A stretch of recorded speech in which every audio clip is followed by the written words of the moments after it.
as I mentioned, my name is Rusha Brown, born in the Bronx, which you guys can see with, raised in Charleston, South Carolina. I started playing basketball in the 10th grade. Committed myself and went on to be the #2 recruit in the entire state of South Carolina. Got a chance to choose from any of the schools that I wanted to play for. And I chose Furman University in South Carolina, which was one of the, not the highest basketball schools, but I chose to stay home because my father passed away and I wanted to be close to my mom. I graduated from Furman. I got my degree, but I also had accolades where I was a leader of points, block shots, and steals. Straight out of college, moved to Europe where I lived for 10 years, playing in 5 different countries, 2 years in Spain, 2 in France, 4 in Italy, 1 in Greece, and 1 in Korea.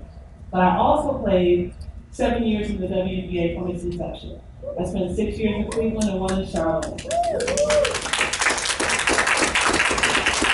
Then I had a chance to retire at the age of 31. And was depressed for 2 years because I had no idea who I was without the ball. I thought basketball was everything. But after I found myself, I ended up founding 4 companies, a nonprofit and 3 other companies. Last year, I moved to Las Vegas to work with the Las Vegas Aces, the new WNBA team there. And the rest of it is to be continued. And I wanted to share this Bible with you guys just to let you know that stuff happens. I've had a lot of oh shit moments where I've been scared out of my mind. But I've been able to push through and move forward and get to a place where I'm so excited about what tomorrow will bring because I've been able to overcome all of the challenges of today. And what I've learned, because I've gotten a chance to travel all over the world and meet people who've done incredible things in every different capacity. But what I've looked at is that the people that have been most successful are the people that absolutely love what they do. And everybody who's come up on the stage thus far has spoken to their passion.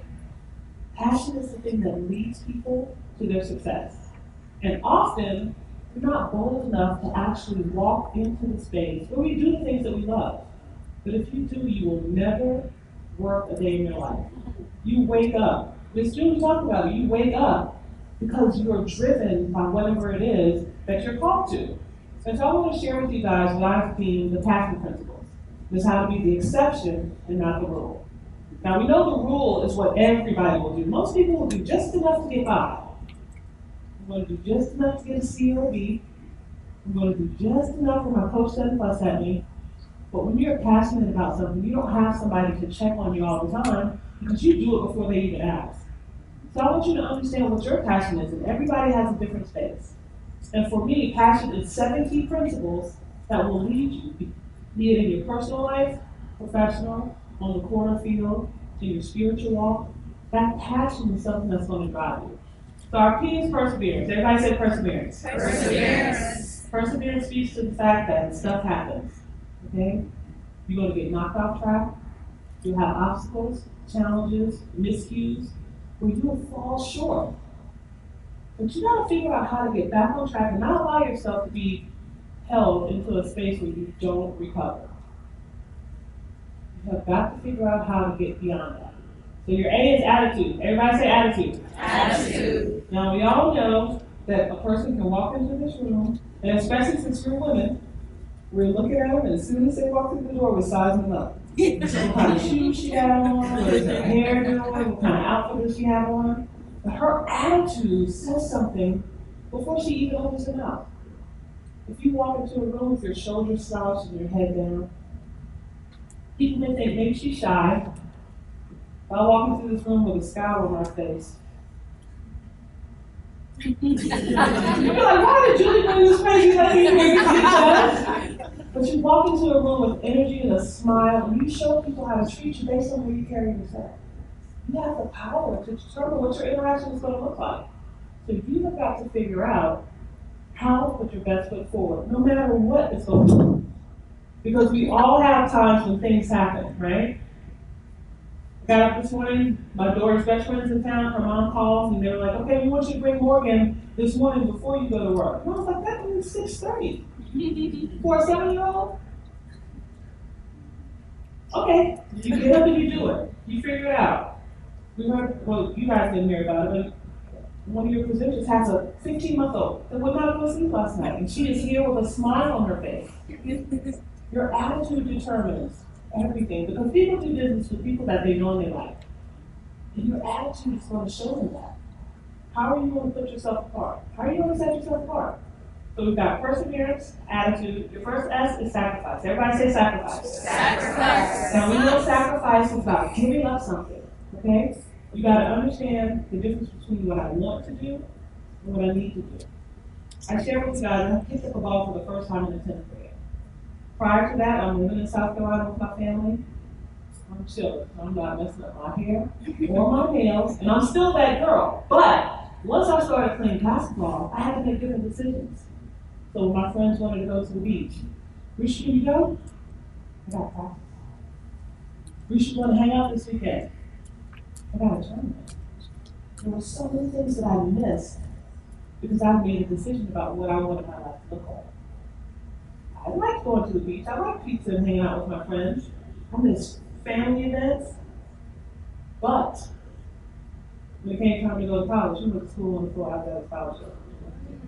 Life is about understanding that sometimes I won't be able to do all the things that I want to do. But there will be some things that I need to do in order to accomplish what my goals are.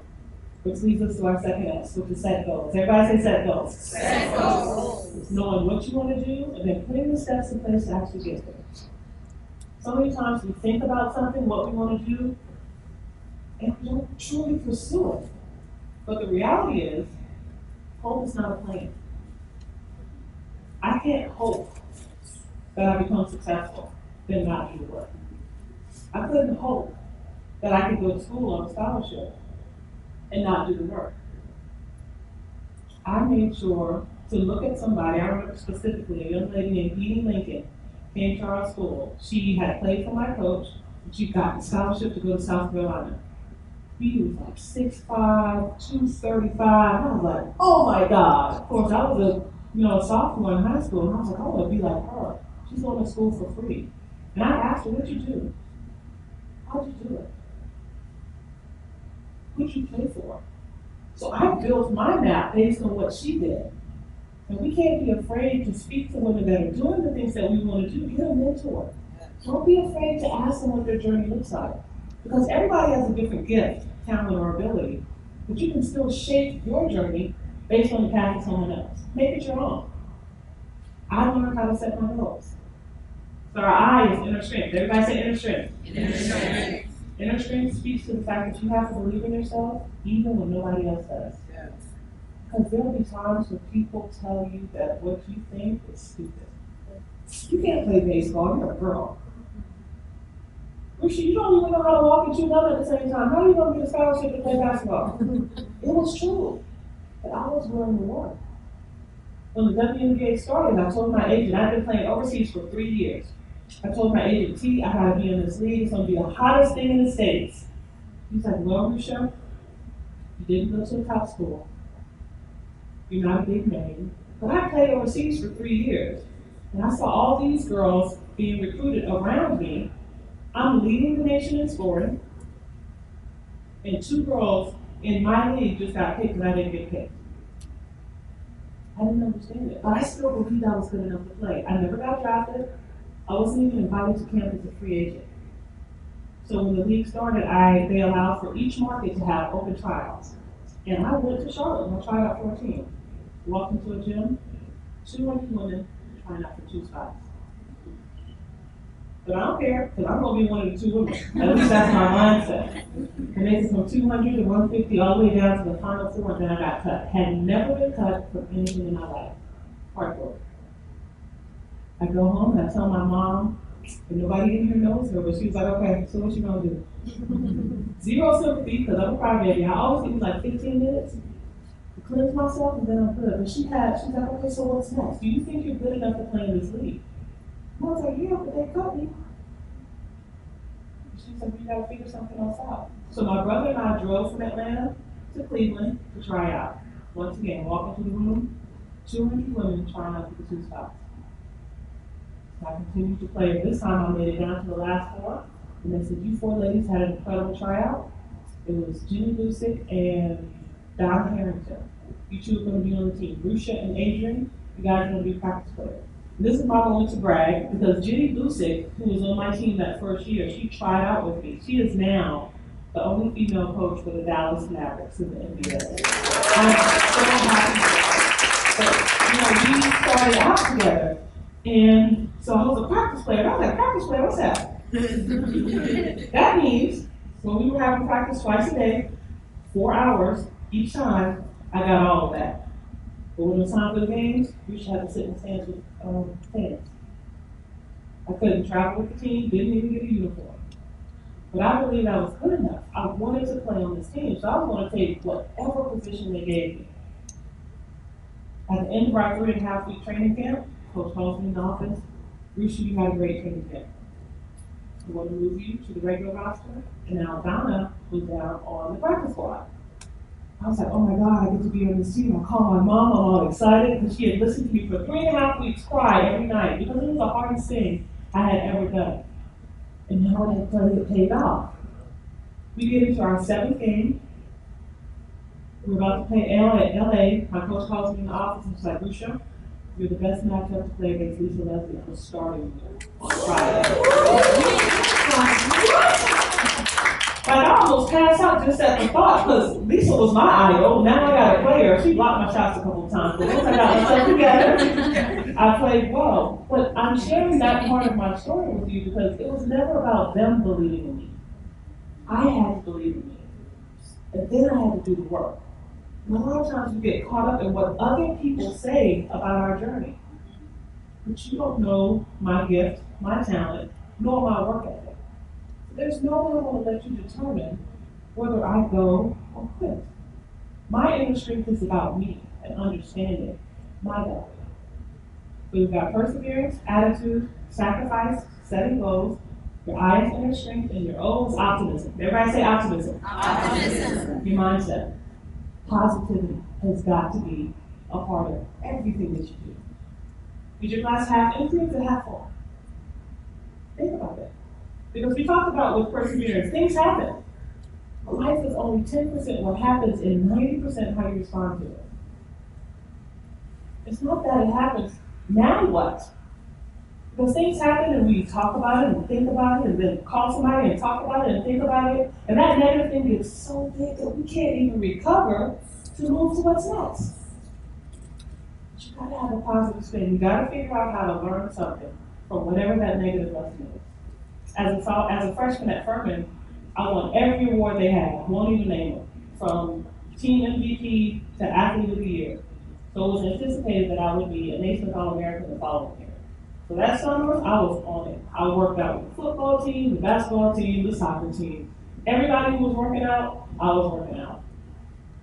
Season started, I was in the best shape I have ever been in my life. 4 games into the season, averaging like 25 and 12. Killing it. I'm ready for everything they said I could have. I go to reach for a ball, trying to get me a steal. 2 other girls go for it. We all fall down. They dislocate my shoulder, tear my rotator cuff. My season is over. All the work I put in is now for nothing. If I have to have surgery and I'm walking with a sling on for 4.5 months. This is a negative, right? What did I do first? Because I told y'all who I was. For sure, I cried more than 15 times this time. But as I would be around, like the dribble would come up to me and pass it for that. Shoot was for that. Air balls at first. But I continued for 4 months. By the time I got this off, everything I could do with my right hand, I can now do with my left hand. And the problem is, so often we focus on what we don't have, that we never develop what we do have. I would have never thought about this left arm. I'm killing you with this right. You can't stop me. But it took it being taken away from me for me to develop something else. But I just want to challenge you to know that when something is taken away from you, it's just an opportunity for you to develop something else. Develop something else. Don't be afraid to do something different. Sports is wins and losses. But in life, is wins and lessons. What can you learn that's going to better prepare you for that next thing? That job you didn't get that you thought you deserved, you probably need to tweak a few things. Figure something out. When you go into that position you think you should be starting, work on something else. There's always something, a different way to better yourself. So you've got to figure out how to do that. And it starts here, because the way you think impacts the way that you speak, and your words impact your walk, your actions. So it all starts with being positive. And our last letter N is never giving up. Everybody say never give up. Never give up. We all know you cannot quit on yourself. No matter what your goal is, you may put a time level on it, and it may take you longer than that. But it'll never get done if you quit. It'll never get done if you quit. You have got to continue to push forward, because there is something that you're called to do. Everybody in here is gift and talent. It's about you and your journey and the impact that you'll have on this world. It was brought up. It's not, my journey is not about me. It's about all the other women that I can impact. The platform that I've been given, I thought basketball was my main calling. It just gave me the platform to be able to come up and travel the world and speak to young women like yourself, to let you know that anything that you want, you can have. You can do it, but you gotta be willing to do the work. You gotta be willing to make yourself the exception and not the rule. It's not gonna be easy. Nobody's gonna give it to you. Matter of fact, most people are gonna try and take it away from you. But you gotta figure out what that passion is. And when you walk in your purpose, your impact will be served. Thank you.